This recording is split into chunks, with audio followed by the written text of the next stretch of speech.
Hello people, welcome back to the new video lecture of अल्लाह physics. और आज के इस वीडियो लेक्चर में हम वर्क एंड एनर्जी के जो न्यूमेरिकल्स है, जो अनसॉल्व न्यूमेरिकल है, आपके एक्सरसाइज में जो न्यूमेरिकल्स दिए हुए हैं उन न्यूमेरिकल्स को सॉल्व करने वाले हैं। ठीक है, तो बिना टाइम वेस्ट किए फटाफट से सबसे पहला वाला न्यूमेरिकल स्टार्ट करते हैं, जो कि दिया हुआ है an electric pump has 2 kilowatt power.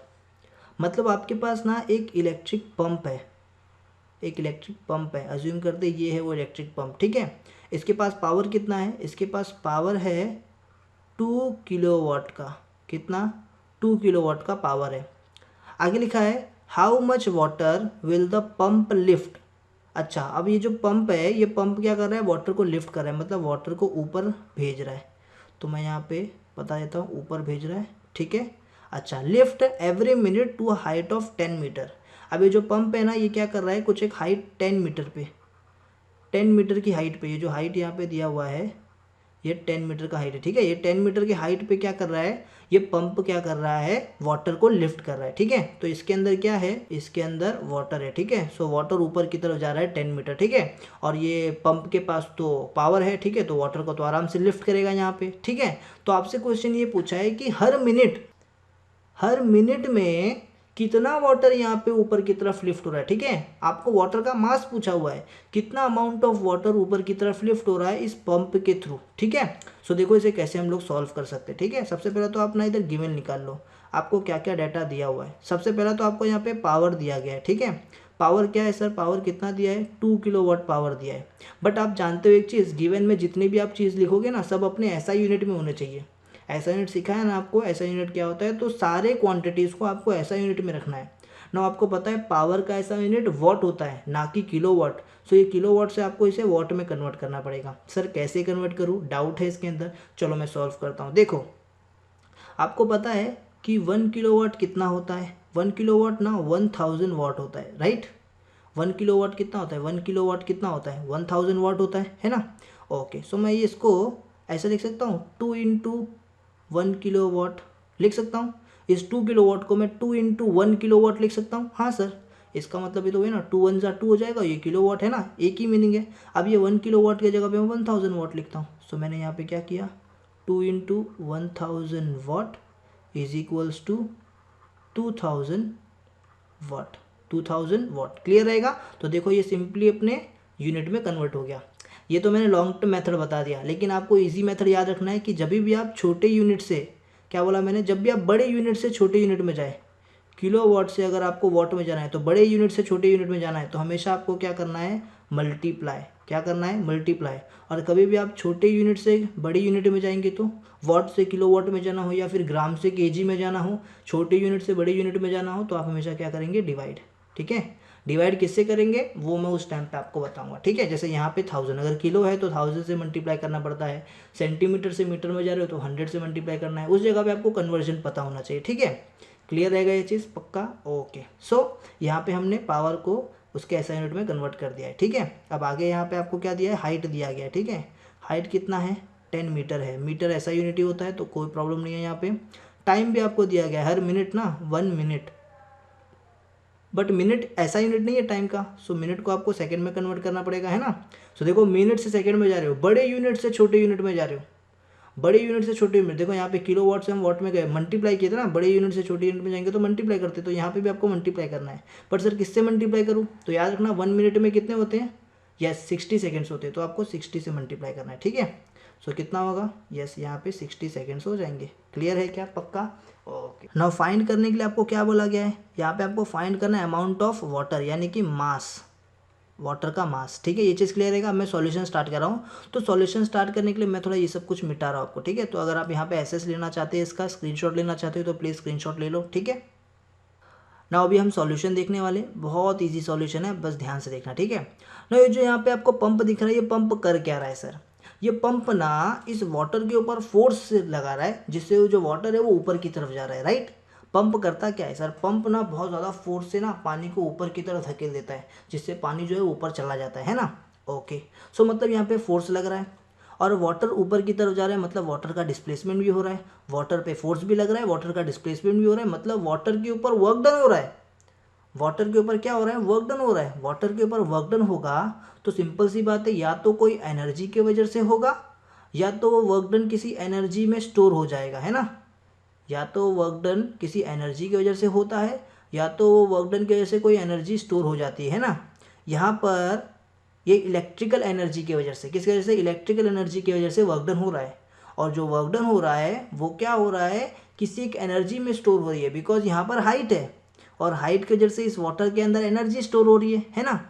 अब बताओ वो एनर्जी कौन सी स्टोर हो रही है, सर हाइट की वजह से तो एक ही एनर्जी स्टोर होती है। यस, वो एनर्जी कौन सी है, पोटेंशियल एनर्जी। कौन सी है, पोटेंशियल एनर्जी। ठीक है, जितना ज़्यादा वर्क डन होगा इसके ऊपर उतना ही ज़्यादा क्या होगा, एनर्जी स्टोर होने वाला है। मतलब work is equal to energy के अकॉर्डिंग यहाँ पर जितना भी वर्क डन हुआ है वो पोटेंशियल एनर्जी के इक्वल है।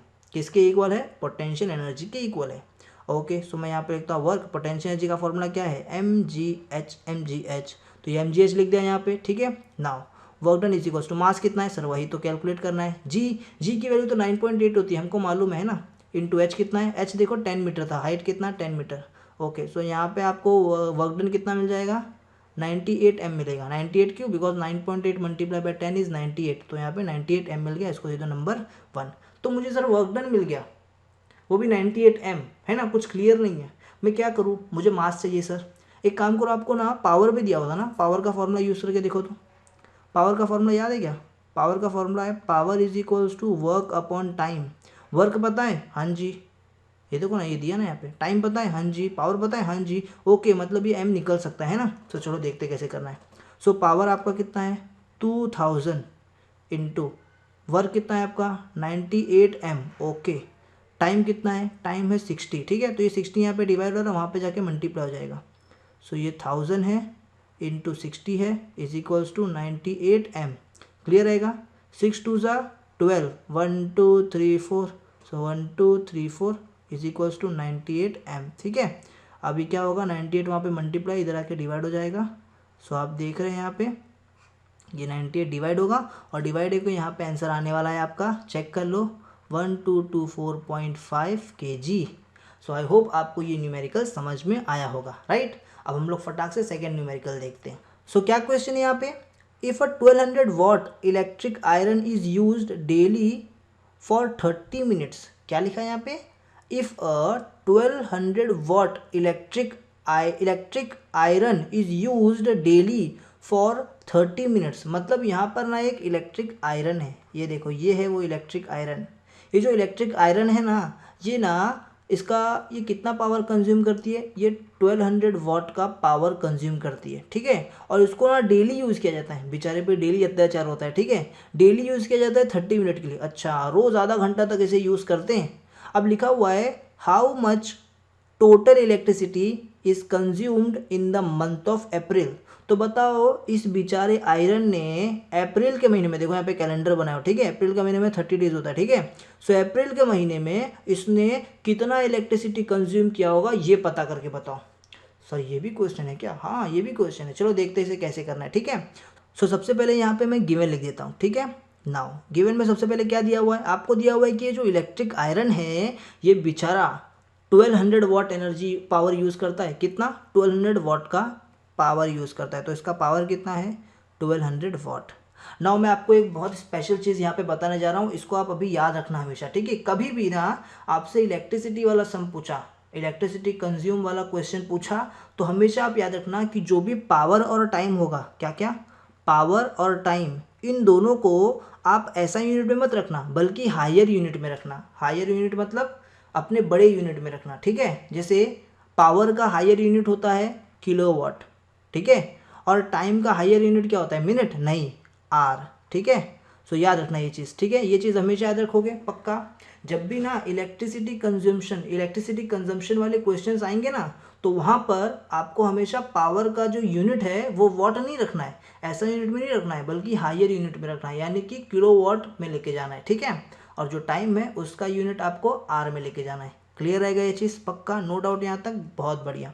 सो यहाँ पे आप इसे फटाक से किस में कन्वर्ट कर दो, किलोवाट में कन्वर्ट कर दो। ठीक है, सो पावर देखो 1200 वाट है ना, इसको आप किस में कन्वर्ट करोगे, किलोवाट। मतलब आप छोटे यूनिट से बड़े यूनिट में जा रहे हो। मैंने भी पिछले स्लाइड में आपको बताया, जब आप छोटे यूनिट से बड़े यूनिट में जाते हो, जब आप छोटे यूनिट से बड़े यूनिट में जाते हो तो आपको डिवाइड करना होता है। सो यहाँ पे आप क्या करोगे, डिवाइड करोगे। सर किससे डिवाइड करूँ, आपको पता है 1 किलोवाट इज इक्वल्स टू 1000 वाट, तो यहाँ पे आपको 1000 से क्या करना है, डिवाइड करना है, ठीक है। सो आपने 1000 वाट से क्या कर दिया, डिवाइड कर दिया, तो ये किलोवाट बन गया। नाउ 0 से 0 कैंसिल, 0 से 0 कैंसिल, यहाँ पे आंसर आया 1.2 किलो वाट। क्लियर है ये चीज़, पक्का। अब आपको यहाँ पे देखो टाइम भी दिया हुआ है 30 मिनट, है ना। सो टाइम आपको दिया हुआ है 30 मिनट, बट आपको ये मिनट से किस में जाना है, आर में जाना है, ठीक है। 30 मिनट मतलब कितना, यानी कि आधा घंटा, यानी कि 0.5 आर बोल सकता हूँ। डायरेक्टली कन्वर्ट कर दिया है ना, आप डायरेक्टली भी कर सकते हो, नहीं तो आप करो 30 है उसको आप 60 से डिवाइड कर दो, है ना। सो भी होएगा, तो भी आपका वही 0.5 ही आंसर आने वाला है, ठीक है। सो मैंने डायरेक्टली यहाँ पे लिख दिया 0.5 आर। ओके, नाउ आपको यहाँ पे क्या करना है, कितना इलेक्ट्रिसिटी आप कंज्यूम किए उसको आपको निकालना है, ठीक है। सो यहाँ पे आपको क्या करना है, आपको फाइंड करना है इलेक्ट्रिसिटी कंजम्पशन, ठीक है। इलेक्ट्रिसिटी कंजम्पशन याद रखना, इलेक्ट्रिसिटी कंजम्पशन का यूनिट होता है यूनिट। ओहो, इसका यूनिट ही यूनिट होता है, यस, हमेशा याद रखोगे, पक्का। ये आपको फाइंड करना है। तो मैं फटाफट से सॉल्यूशन बता रहा हूँ, ठीक है। सो अगर आपको इसका स्क्रीनशॉट लेना है तो जल्दी से ले लो। सो मैं सॉल्यूशन स्टार्ट कर रहा हूँ, ठीक है।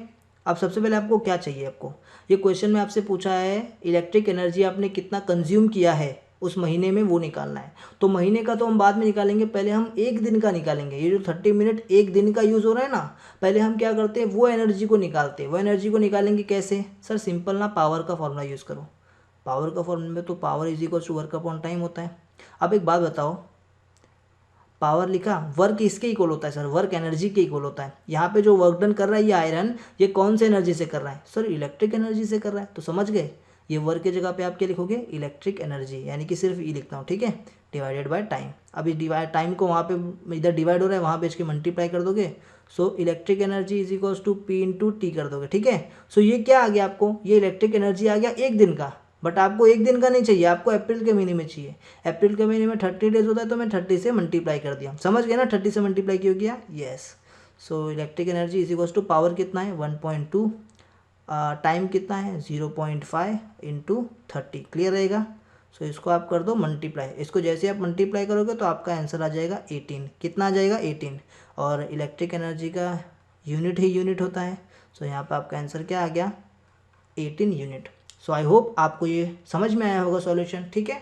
ओके, नाउ अभी हम लोग थर्ड वाला सॉल्यूशन स्टार्ट करते हैं। सो यहाँ क्वेश्चन है सी वाला, if the energy of a ball falling from a height of 10 metre is reduced by 40%, how high will it rebound.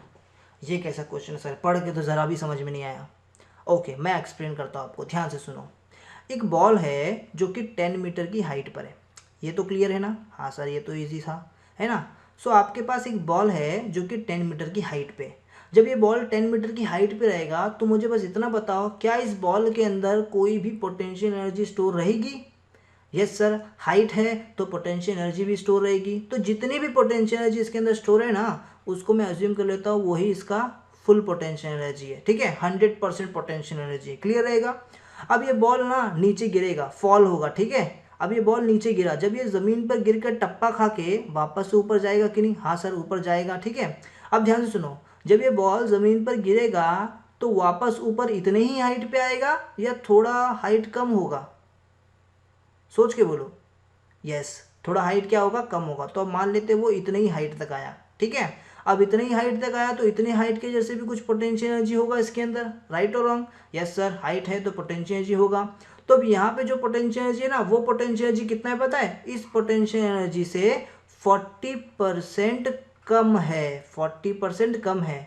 तो ऊपर 100% था, 40% कम हो गया, मतलब इस जगह पे कितना है 60% क्या है, पोटेंशियल एनर्जी है। कितना है, 60% पोटेंशियल एनर्जी है। ये चीज़ क्लियर रहेगा। तो इस हाइट पर 60% पोटेंशियल एनर्जी है, तो इस हाइट को कैलकुलेट करो। आपको क्या करना है, इस हाइट को कैलकुलेट करना है। ये हाइट कितना है ये आपको बताना है। बात को समझे आप, पक्का क्लियर रहेगा ये चीज़। ओके, बहुत इजी क्वेश्चन है, बस समझने में डिफिकल्ट होता है। अभी आपको समझा क्या, एक और बार एक्सप्लेन करता हूँ, फटाक से देखो। अगर समझ गया तो स्किप करो वीडियो को 10 सेकेंड आगे और फिर देखो। सिंपल है, एक बॉल है आपका, वो बॉल जो है 10 मीटर की हाइट पे, इस वजह से इसके पास कुछ क्या है 100% पोटेंशियल एनर्जी है। जब ये बॉल नीचे गिरेगा, टप्पा खा के ऊपर जाएगा, तो उसके बाद इसकी एनर्जी कम हो जाएगी, एनर्जी डिक्रीज होगी। कितनी डिक्रीज होगी? 40% डिक्रीज होगी। तो फिर ये कितना हाइट ऊपर तक क्या कर सकता है, बॉल जा सकता है, ये आपको कैलकुलेट करना है। ठीक है, सो चलो स्टार्ट करते हैं। सो डायरेक्टली मैं यहाँ पे सॉल्यूशन लिखूंगा। ठीक है, ओके। सबसे पहले पोटेंशियल एनर्जी कितना था, तो इसको बोलता हूँ पोटेंशियल एनर्जी 1 कितना था 100%। ठीक है, उसके बाद पोटेंशियल एनर्जी कितना हुआ, पोटेंशियल एनर्जी 2। सर 100% में से 40% माइनस हो गया, तो अब मेरे पास पोटेंशियल एनर्जी 60% बचा, राइट। ओके, चलो ये चीज़ क्लियर है ना। अब पहले हाइट कितना था, h1 कितना था, h1 सर 10 मीटर था। अच्छा, अब हाइट कितना है h2, सर यही तो फाइंड करना है। ओके ओके, ऐसा है क्या, चलो ठीक है। सो अब यहाँ पे क्या करोगे आप, सर क्या करोगे आप, पोटेंशियल एनर्जी का फॉर्मूला लगाओ। पोटेंशियल एनर्जी का फॉर्मूला क्या है, mgh1 है ना। मास तो सेम रहेगा बॉल का, राइट, और जी भी सेम ही रहता है, हमेशा 9.80 रहने वाला है। हाइट चेंज हो रहा है ना, तो h1 कर दिया मैंने, बाकी सब तो सेम ही है। इसको दे दिया नंबर 1। नाउ दूसरा पोटेंशियल एनर्जी mg2, वो कितना है, m तो सेम रहेगा, g भी सेम रहेगा, हाइट चेंज होगा तो mg2। ये चीज़ क्लियर है। अब क्या कर रहा हूँ मैं, दोनों को डिवाइड कर रहा हूँ, डिवाइड 1 विथ 2, तो क्या होगा, potential energy 1 divided by potential energy 2 is equals to mgh1 divided by mgh2। ये चीज क्लियर रहेगा ना। ये mg क्या हो जाएगा, कैंसिल, बिकॉज सेम है। अब यहाँ पे लिख देता हूँ, ये potential energy 1 upon potential energy 2 is equals to h1 upon h2। Potential energy 1 कितना है सर 100%, पोटेंशियल एनर्जी 2 कितना है सर 60%, h1 कितना है 10 है, h2 कितना है नहीं पता, वही तो फाइंड करना है ना। सो मैं क्या करता हूँ, सिंपली यहाँ पे क्रॉस मल्टीप्लिकेशन, तो h2 ये इधर डिवाइड हो रहा है, वहाँ जाके मल्टीप्लाई हो जाएगा, into 100 is equals to 10 into 60 हो जाएगा, ये 60 वहाँ पे जाके मल्टीप्लाई, ये 100 नीचे चला जाएगा, तो h2 इज इक्वल्स टू क्या आएगा 10 इंटू 60 इंटू ये 60 है, हाँ 60 इंटू 100, तो 0 से 0 कैंसिल, 0 से 0 कैंसिल, h2 आ गया आपका 6 मीटर। कितना आ गया 6 मीटर। सो आई होप आपको ये आंसर समझ में आया होगा, ये सॉल्यूशन समझ में आया होगा। बहुत इजी सॉल्यूशन था, इजीली हो जाएगा। ठीक है, अब ये जो इसके बाद डी वाला और जो ई वाला है ना, उसको मैंने ना पहले एक्सप्लेन कर दिया अपनी पिछली वीडियोस में। ठीक है, ये जो डी वाला है ना, उसको आप देख सकते हैं हमारी काइनेटिक एनर्जी वाली वीडियो में, ऊपर आई बटन पे क्लिक करो, आपको दोनों वीडियोस मिलेगा। ठीक है, काइनेटिक एनर्जी वाली वीडियो के लास्ट सेशन में जब वीडियो खत्म हो रही थी, मैंने इसी न्यूमेरिकल को एक्सप्लेन किया था। ठीक है, सो आप उस न्यूमेरिकल को वहाँ से देख सकते हैं अगर आपको देखना है तो। और इसके बाद जो है वो रवि वाला न्यूमेरिकल, अगर उस न्यूमेरिकल को आपको देखना है तो आप हमारी सबसे पहली वाली वीडियो व्हाट इज़ वर्क वाली वीडियो, आई बटन पे क्लिक करो, वहाँ पे वो भी वीडियो है, उस वीडियो को भी देख सकते हो। ठीक है, उसके लास्ट में मैंने रवि वाला न्यूमेरिकल सॉल्व किया है। सो इस तरह से हमने ये वर्क एंड एनर्जी चैप्टर के जितने भी अनसॉल्व न्यूमेरिकल हैं उनको हमने अच्छे से सॉल्व कर लिया है। सो आई होप आपको ये वीडियो पसंद आई होगी। अगर पसंद आई हो ये वीडियो तो प्लीज़ लाइक करो, नए आए हो चैनल पे तो सब्सक्राइब करो, और ये टाइप की वीडियोस आपको कैसी लग रही है, हमारी टीचिंग आपको कैसी लग रही है, प्लीज़ कमेंट करके बताओ। ठीक है, कुछ इंप्रूवमेंट की ज़रूरत आपको लग रही है तो वो भी बताओ, हम ज़रूर इंप्रूव करेंगे। ठीक है, देखो अभी यूट्यूब पर मैं नया आया हूँ। ठीक है, सो मुझे इतना कुछ आइडिया नहीं है इसके बारे में, आप जैसे जैसे मुझे बताते जाओगे, आपकी फीडबैक लेते जाऊँगा, वैसे वैसे इंप्रूवमेंट होती जाएगी चैनल पर। ठीक है, सो अभी नया है चैनल, इसलिए सब्सक्राइबर कम है, तो ऐसा सोच के चले मत जाओ कि सब्सक्राइबर कम है, क्या चैनल को सब्सक्राइब करना। सब्सक्राइब करो, आप सब्सक्राइब करोगे तभी तो चैनल की ग्रोथ होगी, है ना। हर एक यूट्यूबर स्टार्टिंग में छोटा ही होता है, कम सब्सक्राइबर वाला होता है, तो सब्सक्राइब करो चैनल को। ठीक है, सो मिलते हैं आपसे नेक्स्ट वीडियो में, जिसमें हम बात करेंगे इलेक्ट्रिक करंट के बारे में। ठीक है, करंट इलेक्ट्रिसिटी आपका जो 3rd चैप्टर है उसके बारे में। सो तब तक के लिए बाय बाय।